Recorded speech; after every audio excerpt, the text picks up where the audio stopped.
प्रकृति की गोद में पैदल चल पड़े केवल 11 वर्षीय नीलकंठ वर्णी अकेले थे, फिर भी रोमांचित थे, क्योंकि संसार के सारे बंधन दूर अयोध्या में ही छूट चुके थे। जैसे जल की बूंदें जल में ही मिलकर रह जाती हैं, वैसे ही वे मुमुक्षुओं के बीच रहना चाहते थे। और अब तो उनके चरण भी मुक्त थे, हर उस जगह तक जाने के लिए जहां वे जाना चाहते थे।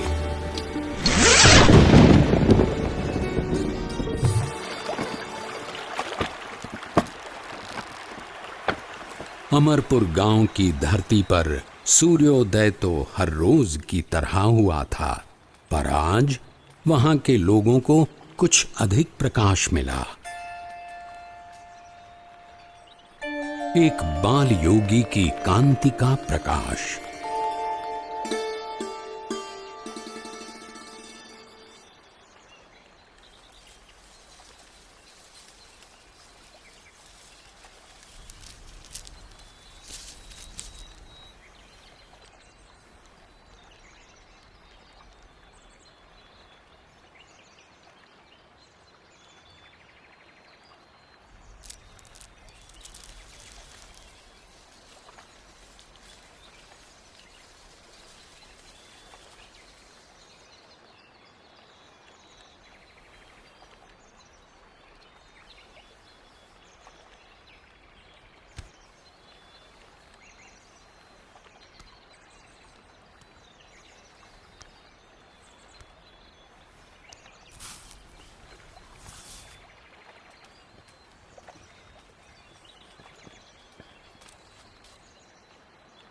प्रसाद के लिए धन्यवाद।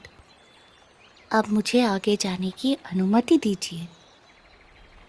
बालयोगी, अगर आप लंबी यात्रा करके आए हैं तो आज के दिन यहीं रुककर विश्राम करके जाइए। अभी तो मेरी यात्रा आरंभ हुई है और मुझे बहुत लंबी दूरी तय करनी है। जैसा आप उचित समझे।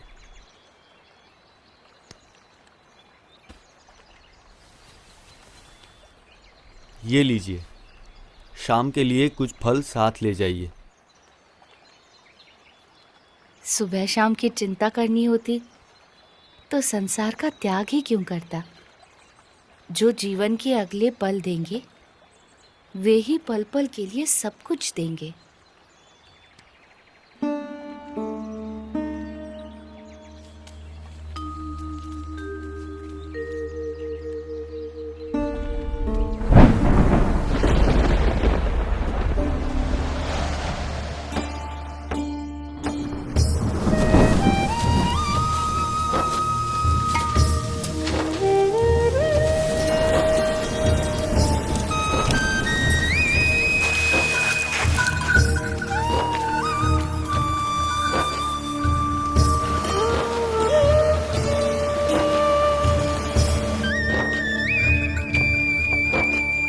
यहाँ के लोधेश्वर महादेव मंदिर का निर्माण महाभारत काल में राजा युधिष्ठिर ने करवाया था, ऐसा माना जाता है।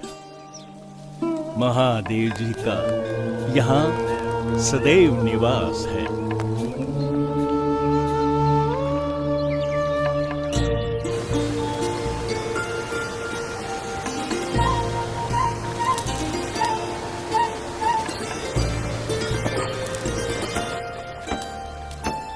निडर, निशंक और निश्चल गति से अविरत यात्रा कर रहे नीलकंठ वर्णी की जीवन शैली एक योगी की परिभाषा को जैसे उन्नत कर रही थी।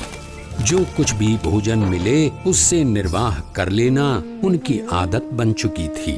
एक ब्रह्मचारी की तरह आसन मुद्रा में ही निद्राधीन होना उनका नियम बन चुका था और मुमुक्षुओं की खोज में चलते रहना उनका नित्य क्रम।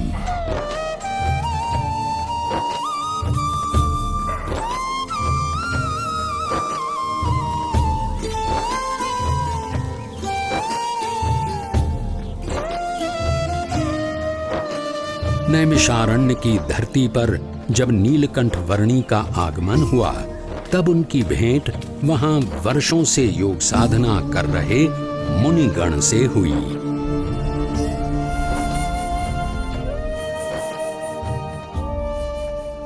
आपकी उपस्थिति से ही प्रतीत हो गया कि हमारी वर्षों की योग साधना सार्थक हो गई, अर्थपूर्ण हो गई। योग साधना की अर्थपूर्णता तब होती है जब योगी ब्राह्मी स्थिति को प्राप्त कर प्रत्यक्ष परम ब्रह्म में जुड़ जाए। ऐसा भगवत गीता में कहा गया है। ऐसी ब्राह्मी स्थिति के लिए कठिन से कठिन योग साधना करने के लिए हम तैयार हैं। उसके लिए सर्वप्रथम अपनी आत्मा, ब्रह्म और परम ब्रह्म के स्वरूपों की भिन्नता को यथार्थ रूप में समझना आवश्यक है। हमने इतनी साधना की, किंतु आज तक ऐसा कुछ तो सुना ही नहीं।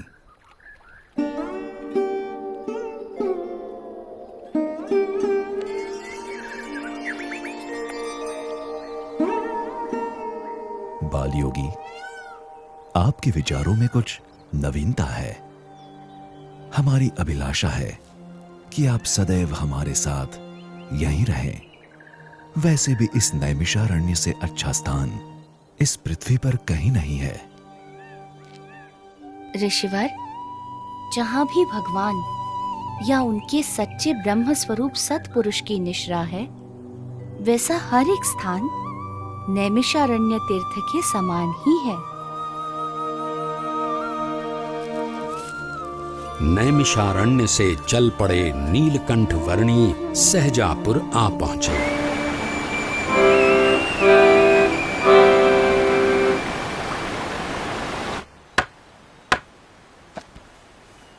अरे देखो, वो कौन कूद रहा है? अरे अरे अरे रुको, नदी में मत कूदना, भयानक तूफानी बाढ़ चली है।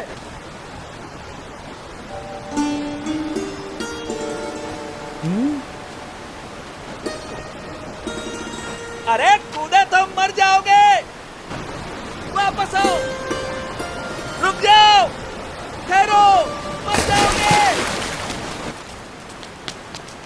कहाँ गया? लगता है पानी के भंवरों ने उसे खींच लिया, डुबो दिया। इतनी भयानक बाढ़, उसका जीवित रहना असंभव। मर गया बेचारा। कहाँ गया वो बच्चा? कहीं नजर नहीं आ रहा। राम राम। मर गया बेचारा।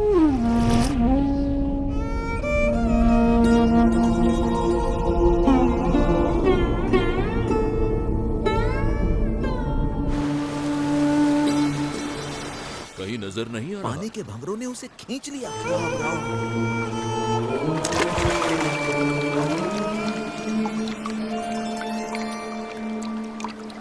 इतनी भयानक बाढ़ में उसका जीवित रहना असंभव है। बेचारा। अरे ये नहीं कौन होगा? ये कैसे बच गया? अरे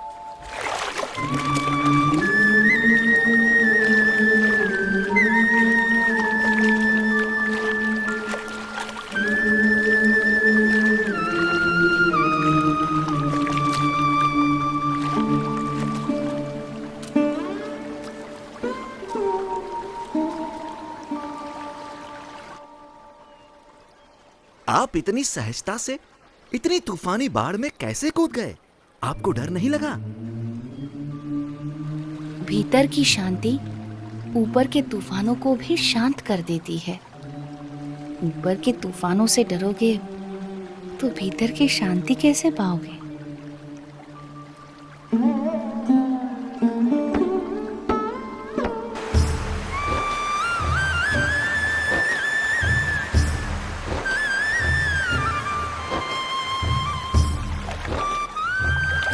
नीलकंठ वर्णी के निरंतर अथक रूप से चलते चरण उन्हें जहां भी ले जाते थे, वहां कोई न कोई किसी न किसी रूप में उनसे जुड़ जाता था। बरेली गांव में भी कुछ ऐसा ही हुआ। अरे पिछले साल तो इतनी बाढ़ आई थी कि गांव के सारे घरों में पानी घुस गया था। यहाँ तक कि हमारे खेतों में भी फसल बर्बाद होते होते रह गई थी। हम भी अपनी भेड़ बकरियों को बड़ी मुसीबत से बचा पाए थे। वैसे भी कुदरत के सामने हम क्या कर सकते हैं? जो भगवान चाहेंगे वही होगा। सब उसके हाथ में है। हाँ, सो तो है। हरि करे सो होय, जगत में हरि करे सो होय। चाहे करे नर कोटि उपाय, कर साधु जो कोय जगत में हरि। अरे रुक क्यों गई? गाना। हाँ? कितना प्यारा बच्चा है। केवल बच्चा है या कुछ इतना छोटा बालक और योगी?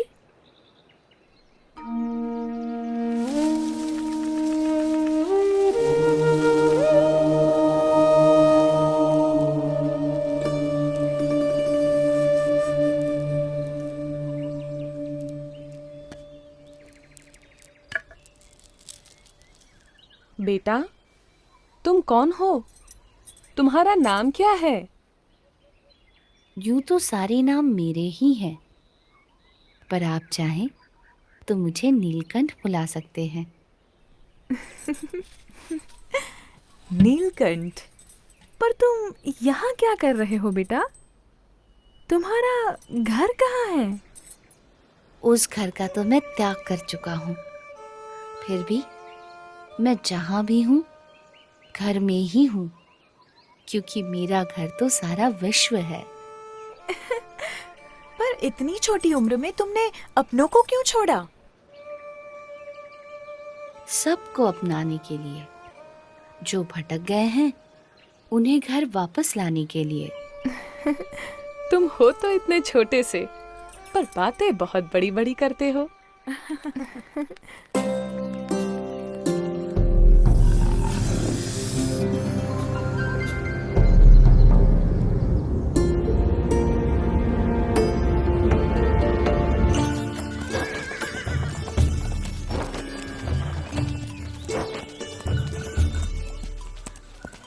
भैया, यहाँ आसपास में कोई जगह है जहाँ नारद जी ने तपश्चर्या की थी? हाँ, उस जगह का नाम ही नारद वन है। यहीं से उस तरफ का रास्ता पड़ता है। अरे वो बच्चा अकेला जा रहा।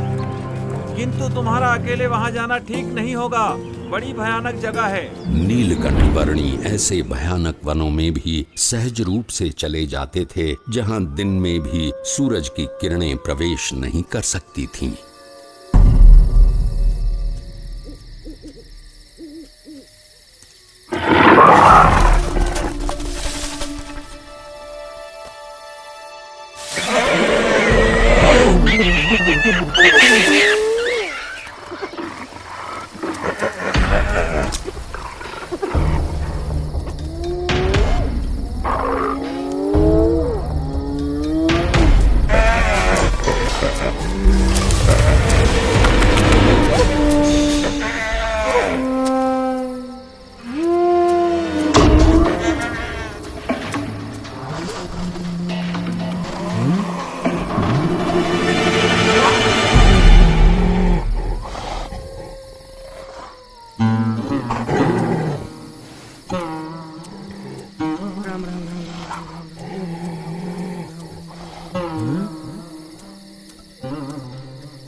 सुबह हो या शाम, दिन हो या रात, ऐसे अनेक बीहड़ वनों को पार करते हुए, कईयों को अपने स्वरूप की स्मृतियां देते हुए कुछ दिनों की यात्रा के बाद नीलकंठ वर्णी नारद वन आ पहुंचे।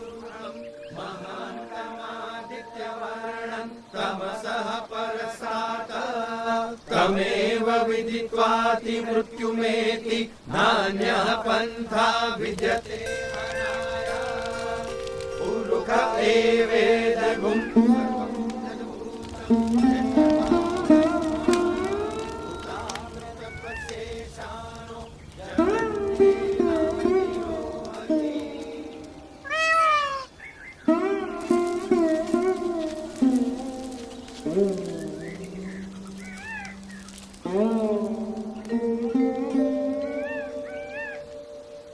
के दर्शन मात्र से प्रतीत होता है कि कई वर्षों से जिनका स्मरण हम अपने हृदय में करते आए हैं, वो भगवान स्वयं आज हमारे समक्ष प्रकट खड़े हैं।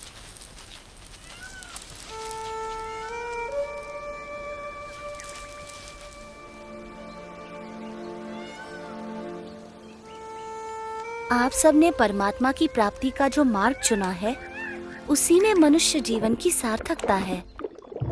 ये मार्ग विकट है, पर हमें इस मार्ग पर चलते रहना है।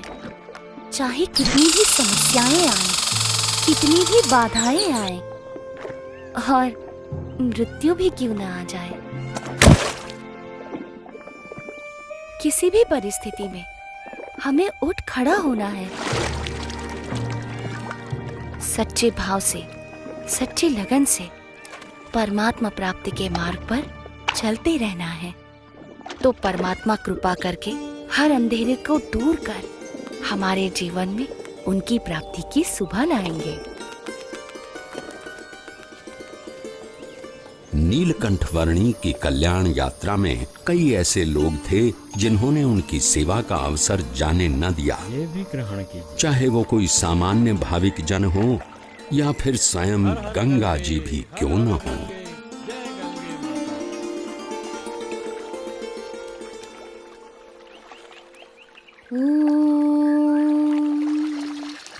भूर्भुवः स्वः तत्सवितुर्वरेण्यं भर्गो देवस्य धीमहि धियो यो नः प्रचोदयात्।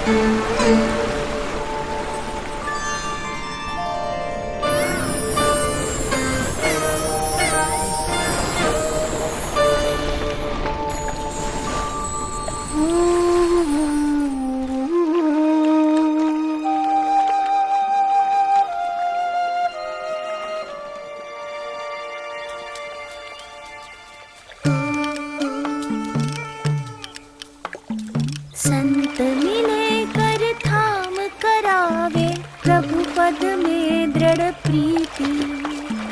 संत मिले कर थाम करावे प्रभु पद में दृढ़ प्रीति।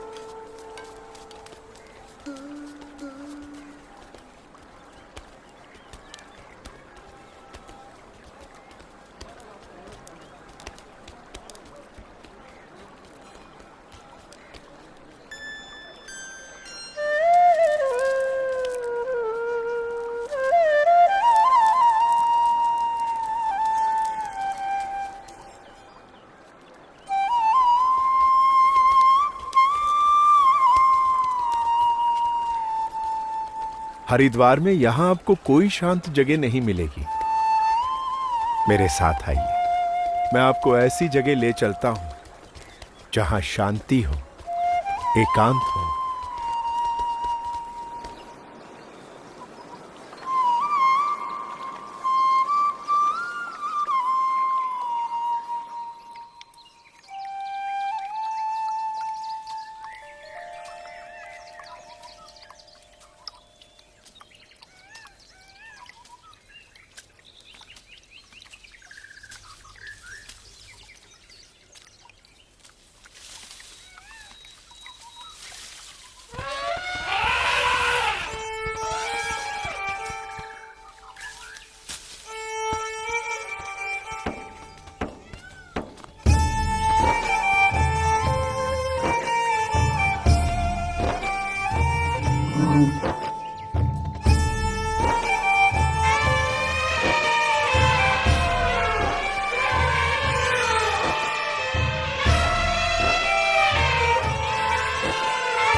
आज तक बहुत सारे साधु, संत, योगी, महर्षि यहाँ आए हैं, परंतु इतने भावपूर्वक किसी की सेवा करते हुए मैंने आपको कभी नहीं देखा। कौन है ये? जो कुछ भी है यही है। इनके आगमन से हरिद्वार सच में हरि का द्वार बन गया। हाँ?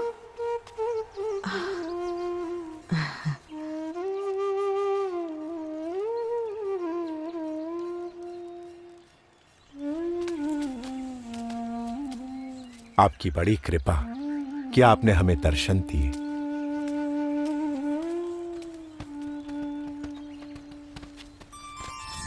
सबकी भक्ति का स्वीकार करना और ज्ञान की परम अवस्था में रहते हुए भी भक्ति का एक भी अवसर जाने न देना, वो नीलकंठ वर्णी की निजी रीत थी।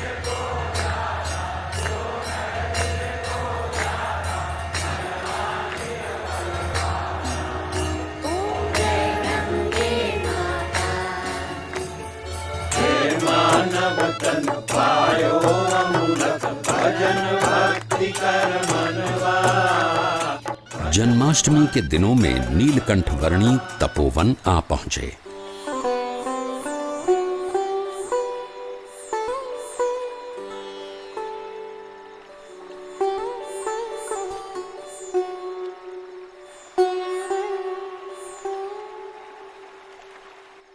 इस तपोवन में रम्यक मुनि और ध्रुव जी से लेकर आज तक बहुत ऋषियों ने तपश्चर्या की है, पर हम लोग सबसे अधिक भाग्यशाली है कि स्वयं आप हमें कल्याण प्रदान करने के लिए यहाँ पधारे।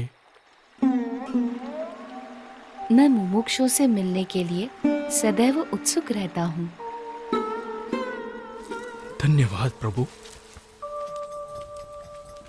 यहाँ ऋषिकेश में भगवान श्री राम के भाई लक्ष्मण जी ने तपश्चर्या की थी, इसलिए यह मंदिर लक्ष्मण मंदिर के नाम से प्रचलित है। यहाँ उपवित परिवर्तन करने की विशेष महिमा है। मनुष्यों और परमात्मा के बीच का एक मार्ग प्रस्थापित करने के लिए कटिबद्ध और भवसागर में डूब रहे जीवों को उबारने के लिए संकल्पबद्ध नीलकंठ वर्णी ने गढ़वाल प्रदेश में अपनी कल्याण यात्रा को आगे बढ़ाया।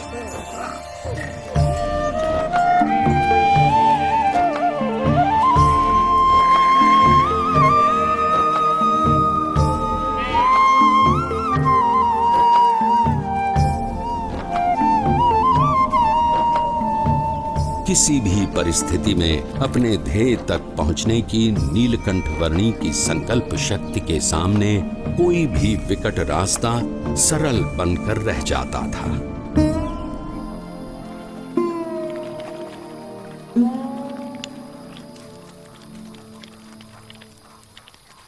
अरे उस बच्चे को देखो, इतनी ठंड में इतने कम कपड़े, ये जिंदा कैसे रहता होगा? प्रकृति की हर कठिनाई को हंसते मुंह सहकर भी प्रकृति के तत्वों का आनंद लेते रहना नीलकंठ वर्णी के लिए सहज था। उनकी ये विलक्षणता कभी कभी प्रकृति के तत्वों में भी ऊर्जा का संचार कर देती थी।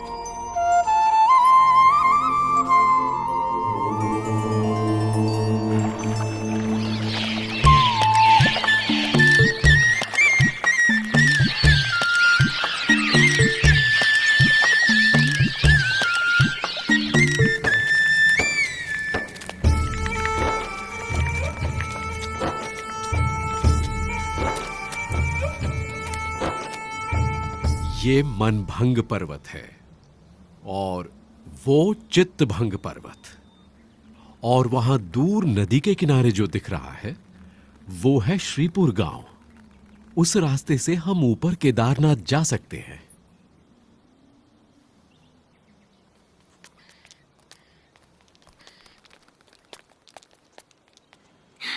ये क्या बना रहे हो? ये जीव है और ये ईश्वर है, और ये उनके ऊपर माया का घोर अंधकार। ये क्या? और माया से भी पर ये है ब्रह्म, और सबसे पर परब्रह्म। ये क्या देख रहा है? बेटा, तुमने सन्यास ले लिया है। अच्छा किया है, पर इतनी छोटी उम्र में तुम्हें क्या पता कि कितना संघर्ष, कितनी विकटताएं होती हैं एक सच्चे सन्यासी के जीवन में। यदि पुरुष प्रयत्न में कोई कमी न रहे तो परमात्मा कृपा करके सारी विकटताओं को पार करवा देता है। अगर मन के पक्के हो तो शायद तुम निर्भयता से घने वनों को पार कर लोगे, भयानक जानवरों का भी सामना कर लोगे, और ऐसी कई विकटताओं को पार कर लोगे जो सामान्य मानव नहीं कर पाता। पर सन्यासी का जीवन अपने आप में एक संघर्ष है। साधु का जीवन कोई गुलाब के फूलों की सेज नहीं कि जिस पर आराम से सो जाओ, पर वो 2 धार वाली तलवार है जिस पर मृत्यु पर्यंत चलना है। जहां ध्येय शुद्ध हो वहां उसे पूर्ण करने के सारे मार्ग परमात्मा तय कर देते हैं।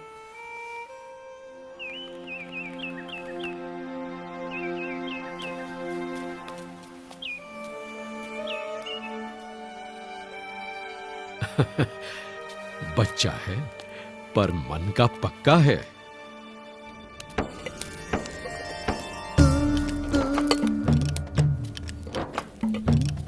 दुर्गम पहाड़ियों के बीच से भी रास्ता निकाल लेना, भयानक परिस्थितियों से भी बड़ी सहजता से निकल जाना, और भोजन के लिए जो कुछ भी मिले उससे अपने शरीर को अनुकूल कर लेना नीलकंठ वर्णी भली भांति जानते थे।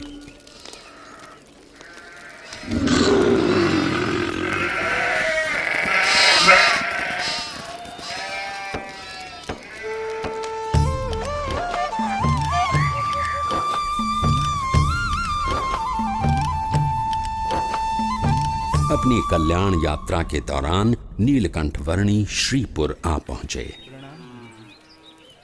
प्रणाम महंत जी। आशीर्वाद। स्वस्थ तो हो ना? हाँ, प्रणाम। शुभम भवतु। कल्याण। ईश्वर मंगल करे। बाल योगी है, सुबह से यहीं ठहरे हैं।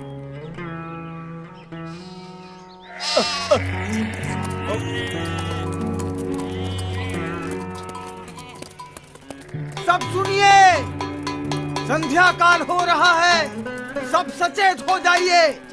अपने मवेशियों को घर के अंदर ले लीजिए, बच्चों को भी ले लीजिए, सचेत रहिए। खेलना बंद करो, पता है ना बाहर कितना खतरा है। घर का ताला अंदर से बंद कर लेना, कोई बाहर ना निकले, ध्यान रखना। चलो चलो जल्दी करो, चलो जल्दी जल्दी सब कुछ अंदर रख दो। चलो चलो जल्दी करो। मैंने इस तरफ के दरवाजे बंद कर दिए हैं। फिर भी सब बंद कर दिया है। चलो जरा जल्दी करो। चलो चलो जल्दी करो। पीछे के सारे दरवाजे भी बंद कर दो। हाँ भैया। अरे कोई खिड़कियां भी खुली मत छोड़ना। अरे सामान आने के बाद अपने सभी लोगों को अंदर बुला लो, कोई बाहर ना रह जाए। बेटे, मैं इस कमलेश्वर मठ का महंत हूं। अंधेरा हो रहा है और रात बहुत डरावनी होगी। मठ के अंदर आकर रहो।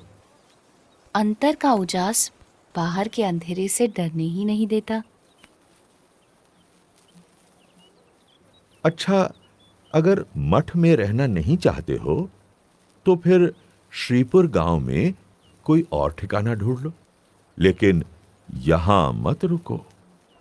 मैं बस्ती से दूर एकांत में रहना अधिक पसंद करता हूँ। लेकिन यहां रुकने में खतरा है। यहां रात में खूंखार जानवर आते रहते हैं, इंसान हो या मवेशी। किसी का भी शिकार कर लेते हैं। यहां रात की हवा में मृत्यु मंडराती रहती है। तो आपका कहना है कि मृत्यु आपके मठ में प्रवेश नहीं कर सकती? क्या आपके किवाड़ या दीवार मृत्यु को रोक सकते हैं? मृत्यु को तो कोई नहीं रोक सकता मेरे बच्चे, लेकिन सामने से मृत्यु को गले लगाना भी तो उचित नहीं। यदि मृत्यु को कोई रोक ही नहीं सकता तो उससे डरना भी क्यों? जीवन से मोह ही भय का कारण है। जहां मोह नहीं वहां भय नहीं। तुम बालक भी हो और योगी भी। अब बाल हठ और योगी हठ दोनों को तो मैं नहीं छोड़वा सकता। वैसे मठ में सदैव तुम्हारा स्वागत है। मन करे तो चले आना।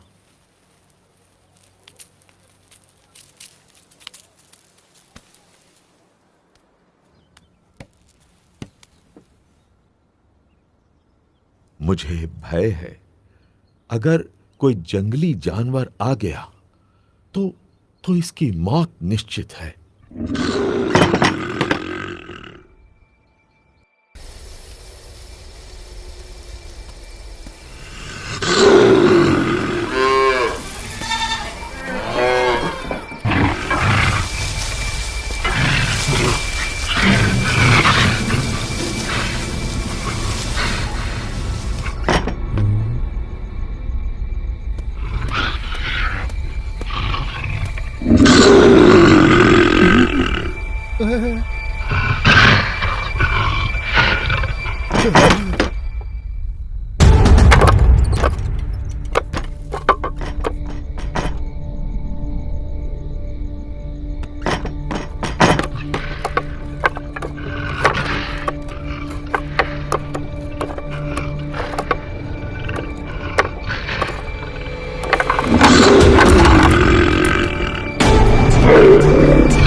शांतं भवतु, कल्याणमस्तु।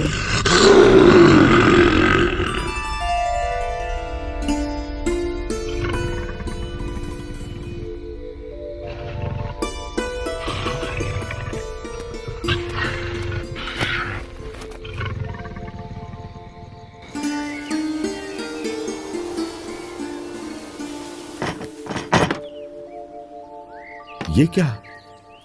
मैं ये क्या देख रहा हूं? अकल्पनीय।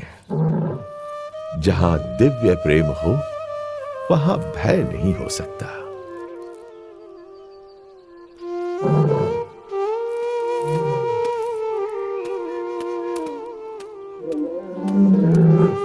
स्वामी, स्वामी रुक जाइए, रुक जाइए स्वामी। स्वामी, स्वामी अब आप कहीं न जाइए। ये मेरा मठ, मेरी महंती, मैं स्वयं, सब कुछ आपका है स्वामी। कृपया स्वीकार कीजिए, स्वीकार कीजिए।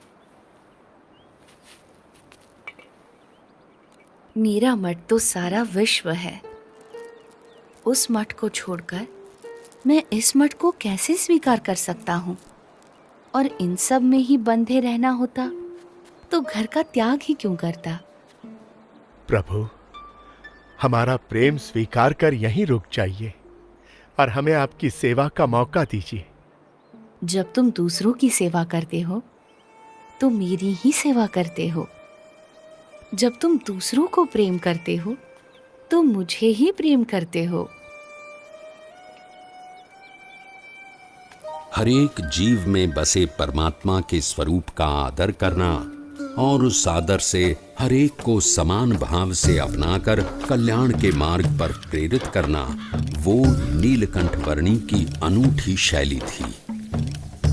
नीलकंठ वर्णी किसी भी प्रकार के भय से मुक्त थे और दिव्य प्रेम से युक्त थे, और इसीलिए कोई भी मुमुक्षु जीव बड़ी सहजता से नीलकंठ वर्णी से जुड़ जाता था।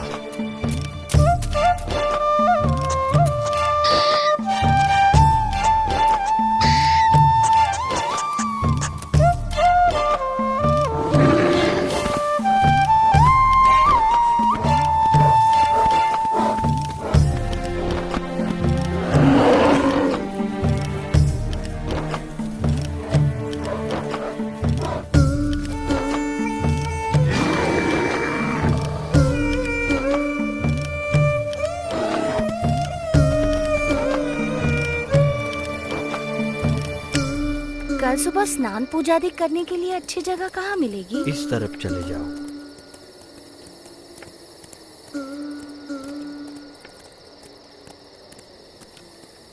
गंगे च यमुने चैव गोदावरी सरस्वती स्नानं करोमि ते जलैः अन्नं चतुर्विधं स्वादु भोज्यं समर्पयामि।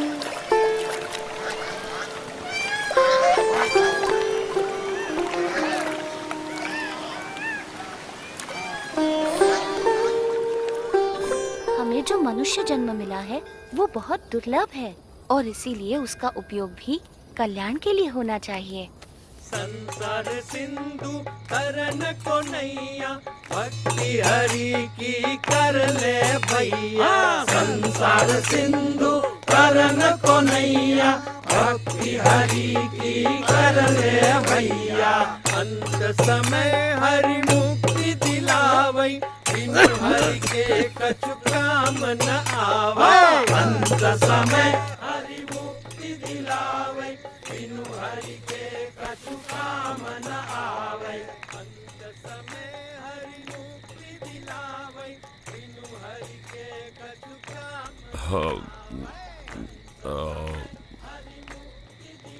भाई वो अपना मजा ले रहे हैं और हम हमारा। उस नशे के सामने ये नशा तो कुछ भी नहीं है। पर इसमें बुरा भी क्या है, मजा आता है। इस व्यसन से अधोगति है और उस व्यसन से उन्नति। पसंद भी आपकी है और निर्णय भी।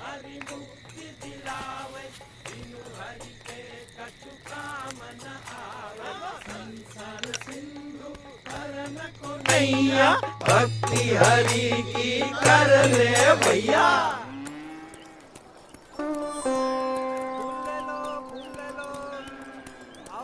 भगवान को चढ़ाने फूल ले लो। आप यहाँ पहली बार आए हैं? हाँ। तो मेरे साथ चलिए, मैं आपको गुप्त काशी के मंदिरों के दर्शन करवाता हूँ। चलो। ये गुप्त काशी का मणिकर्णिक कुंड है। यहाँ एक गौमुख से गंगा जी का पानी आता है और दूसरे गौमुख से यमुना जी का। अच्छा, गंगा यमुना का संगम है यहाँ।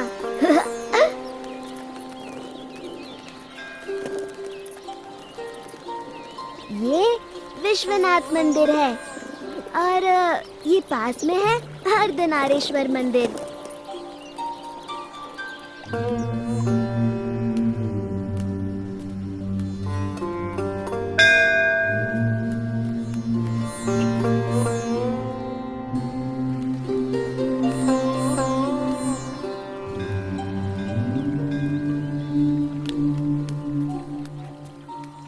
अब आप कहाँ जाओगे?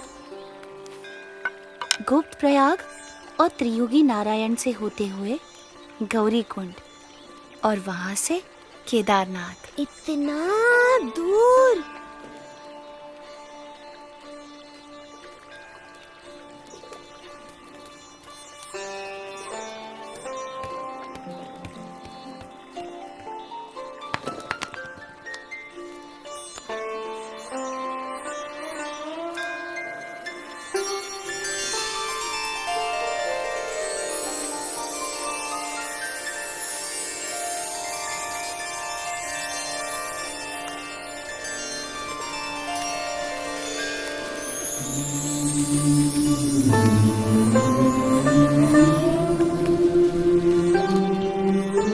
प्रणाम, अपना ध्यान रखना।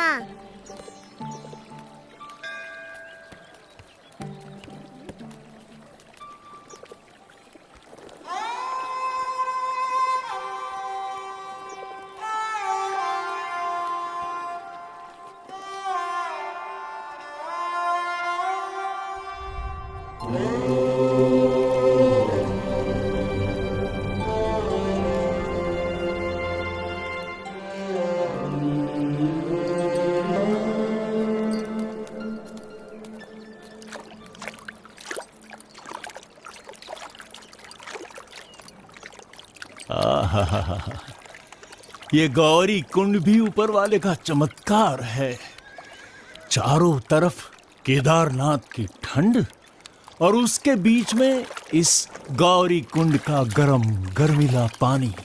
आहा, बस जी भर के नहाओ, ठंड की कोई फिक्र नहीं। सही कहते हो तुम।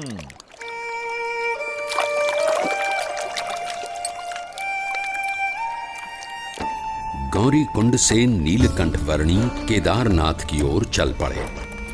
कोई भी ऐसा संजोग नहीं था जो इस 11 वर्षीय बालक की कल्याण यात्रा में बाधा डाल सके, चाहे वो शरीर की थकान हो या विकट से विकट रास्ता।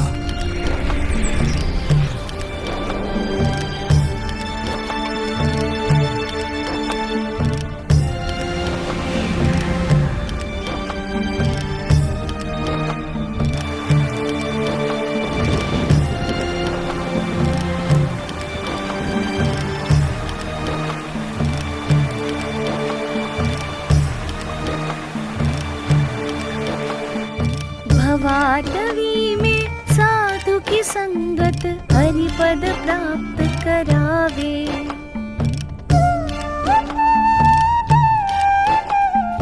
ओ साक्षात केदारनाथ। जय केदार।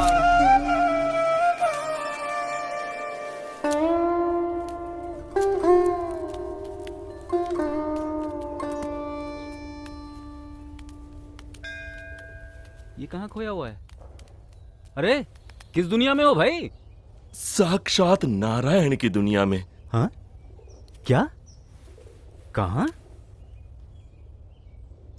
मुझे इन वर्णी में साक्षात नारायण भगवान के दर्शन हो रहे हैं। तुम भी दर्शन कर लो। साक्षात भगवान नारायण। हाँ। ओह प्रभु, साक्षात नारायण। धन्यवाद धन्यवाद। प्रणाम प्रभु। प्रभु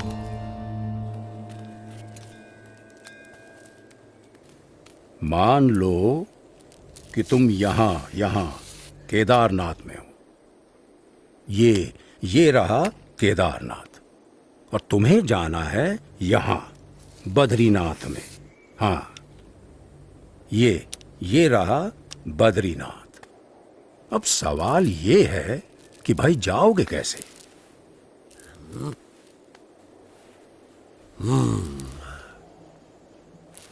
तो तुमको जाना पड़ेगा पहले ज्योतिर्मठ, ये यहां पर, और फिर यहां से ऊपर ये हाँ, यहां तुम पहुंचोगे बद्रीनाथ। ये तो बड़ा लंबा रास्ता है, ज्यादा समय लग जाएगा। यही एक भला चंगा रास्ता है जो तुम्हें सही सलामत पहुंचा सके। और कहीं इधर उधर भटकने गए तो हमेशा के लिए भटक जाओगे। किसी जंगली जानवर का शिकार हो जाओगे या भटकते भटकते ही मौत के मुंह में जा गिरोगे। हाँ, फिर तो हम इसी रास्ते से जाएंगे। हाँ भाई, क्या कहना है तुम्हारा?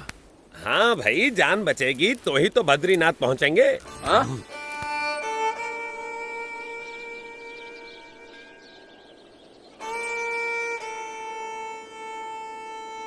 थोड़ी देर ज्यादा लगेगी पर जिंदा तो पहुंचेंगे। हाँ, सही समझे। हाँ भाई, सुरक्षित रास्ते से ही चलेंगे।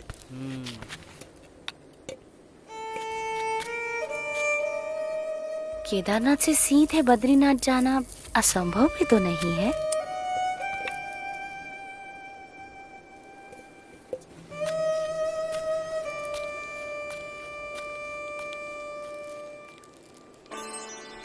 केदारनाथ से सीधे बद्रीनाथ, एक ऐसा मार्ग जिससे गुजरने के बारे में कोई सामान्य मानवी तो सोच भी नहीं सकता था, जहां मानो मनुष्य जीवन का अस्तित्व ही नहीं था।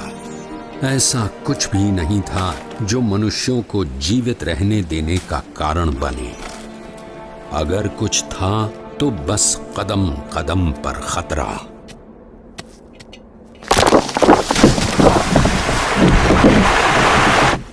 शून्य के नीचे का तापमान जो पानी को पीने के लायक भी नहीं छोड़ता था।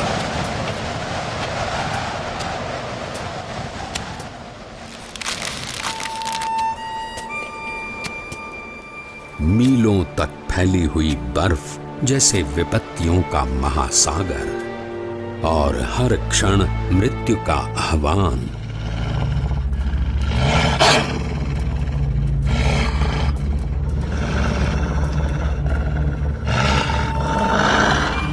पर केवल 11 वर्ष का एक बालक कृत निश्चयी था अपने ध्येय तक पहुंचने के लिए।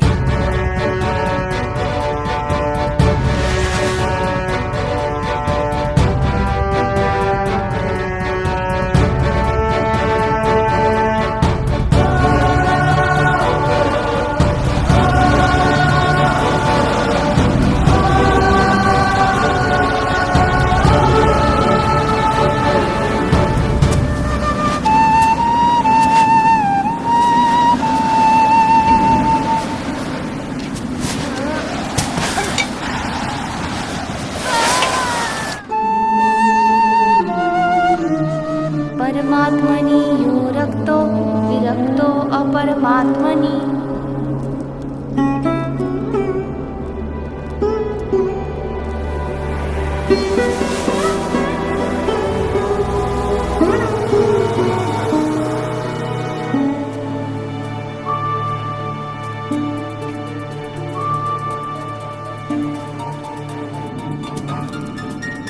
परमात्मनि यो रक्तो विरक्तो अपरमात्मनि।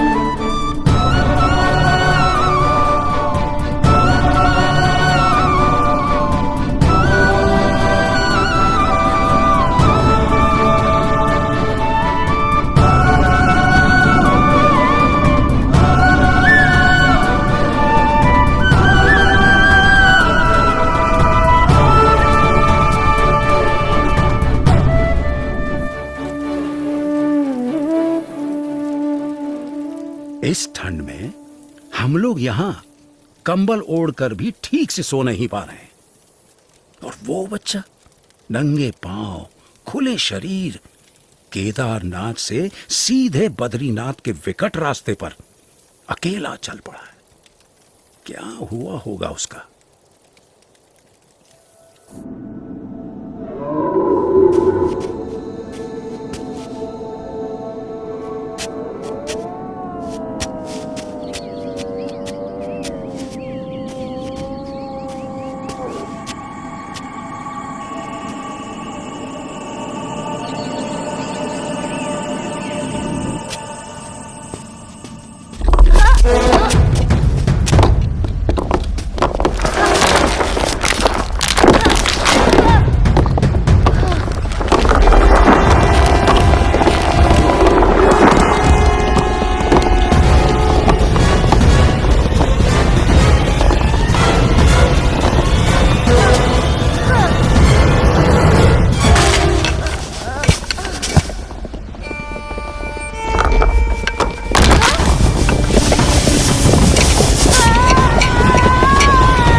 ऐसा क्या था जिसके कारण कोई भी प्रकार की परिस्थिति नीलकंठ वर्णी को रोक सकने में असमर्थ हो जाती थी। कभी हिम प्रपात तो कभी भयानक बारिश, अनजान और निर्जन रास्तों में जंगली जानवरों से आकस्मिक भेंट, अनजान रास्तों को समझकर पहाड़ियों और खाइयों के बीच में से भी रास्ता कर लेने की चुनौती, और आराम करने के लिए धरती का बिछौना और आकाश की चद्दर। नीलकंठ वर्णी की दृष्टि में ऐसा कुछ भी नहीं था जो इस मनुष्य शरीर से नहीं हो सकता था। देह भाव से पर और मनोभाव से पर नीलकंठ वर्णी की आध्यात्मिक स्थिति ही ऐसी थी जो किसी भी परिस्थिति से ऊपर उठकर उनकी कल्याण यात्रा को आगे बढ़ाए रखती थी।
ऐसे विपरीत हालात में भी अपने नियम, धर्म और अपनी भक्ति के नित्य क्रम के साथ कोई भी समझौता न करके भक्ति की प्रणाली की पुष्टि करता हुआ एक ऐसा उदाहरण नीलकंठ वर्णी ने प्रस्थापित कर दिया जो सदा के लिए भक्ति रीति का पोषण करता रहेगा।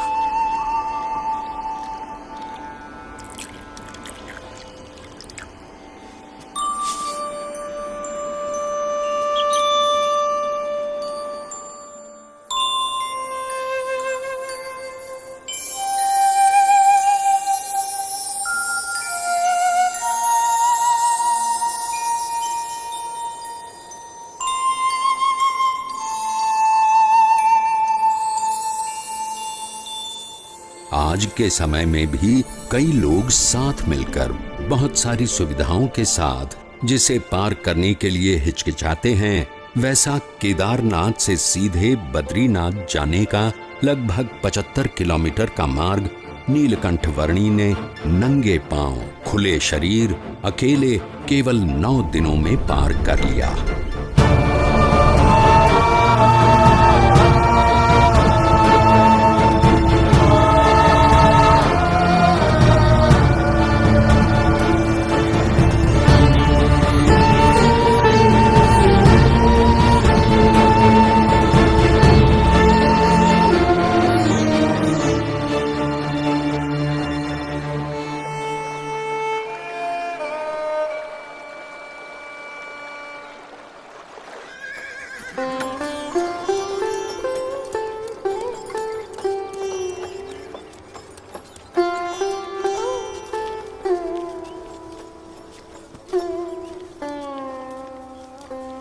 जय बद्रीनाथ विश्वम्भरम, जय बद्रीनाथ विश्वम्भरम, जय बद्रीनाथ विश्वम्भरम, जय बद्रीनाथ। अरे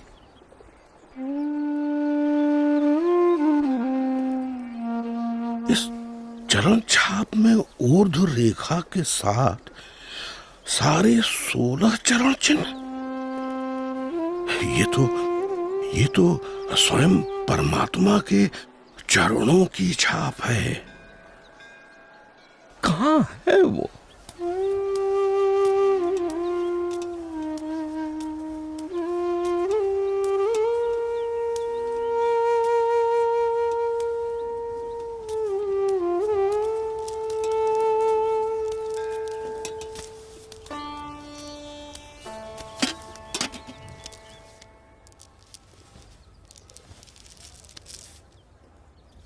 प्रणाम। मनुष्य के रूप में आपका दर्शन पाकर आज मेरे आनंद की कोई सीमा नहीं है प्रभु। मेरा रोम रोम हर्षित है प्रभु। कहीं सुना है और शास्त्रों में पढ़ा भी है कि भगवान जब मनुष्य रूप धारण करते हैं तब उन्हें पहचानने का सौभाग्य बहुत भाग्यशाली को ही मिलता है। आज मेरे जन्मों जन्म के भाग्य खुल गए कि आपके प्रत्यक्ष दर्शन हो गए। आपने क्या नाम ग्रहण किया है प्रभु? मेरा नाम है नीलकंठ। नीलकंठ। आप कहां से आए हैं प्रभु? अनेर देश से।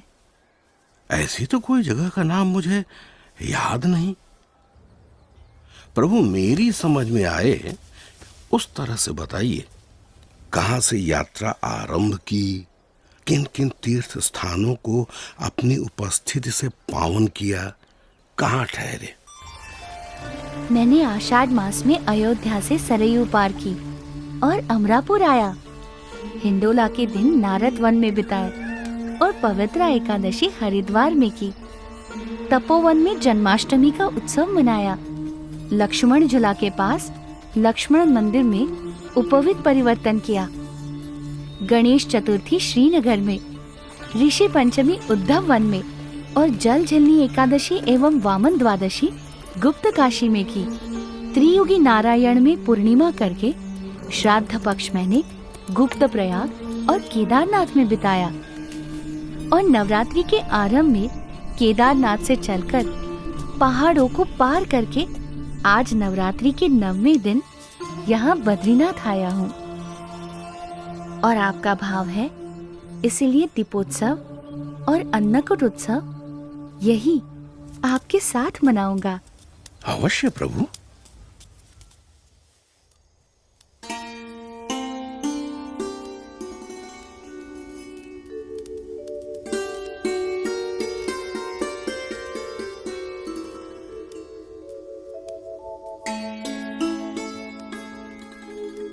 पवन मंद सुगंध शीतल हेम मंदिर शोभितम,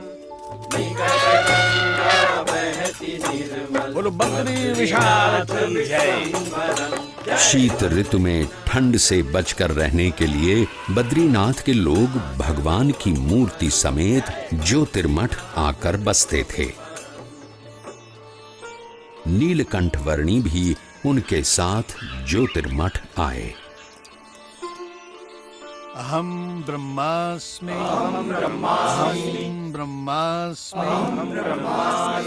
अयम आत्मा ब्रह्म एव अयम आत्मा ब्रह्म एव। ये सब उपनिषद के मंत्रों का अच्छा पाठ कर रहे हैं। प्रभु, ये तो हम सब का नित्य क्रम है। इन मंत्रों के रटन से ये सब अपनी आत्मा का ब्रह्म के रूप से अनुसंधान कर रहे हैं। ऐसा उत्तम ध्येय रखते हैं। उसका अर्थ है कि ब्रह्म, आत्मा एवं परमात्मा के स्वरूपों की भिन्नता को वे यथार्थ रूप से समझते हैं। हमने तो ऐसा ही रटन सीखा है। अहम ब्रह्मास्मि, अहम ब्रह्मास्मि।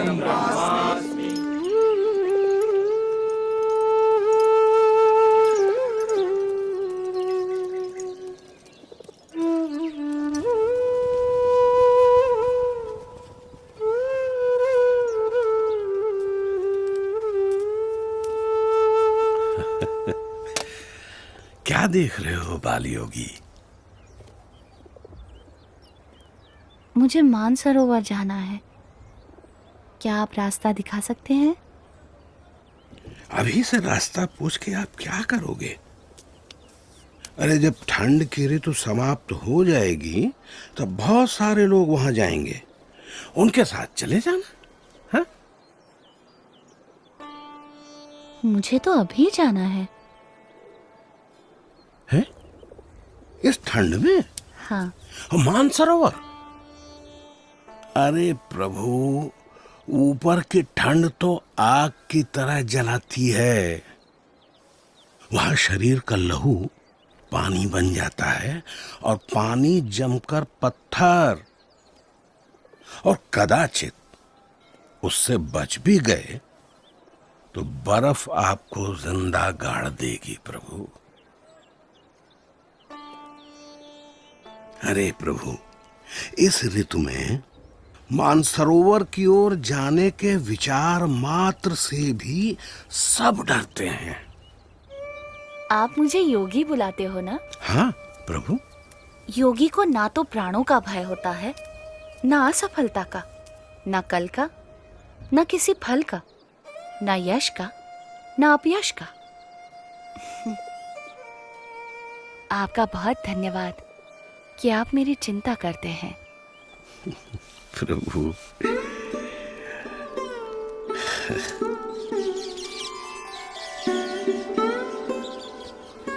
ऊपर की ठंड से बचने के लिए कंबल पर्याप्त तो नहीं है, फिर भी स्वीकार कीजिए।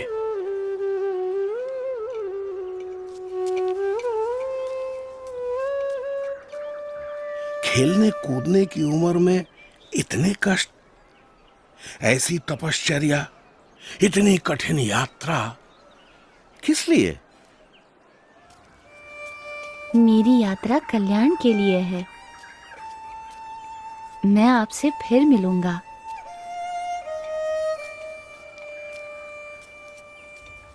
आपके दर्शन की प्रतीक्षा रहेगी प्रभु।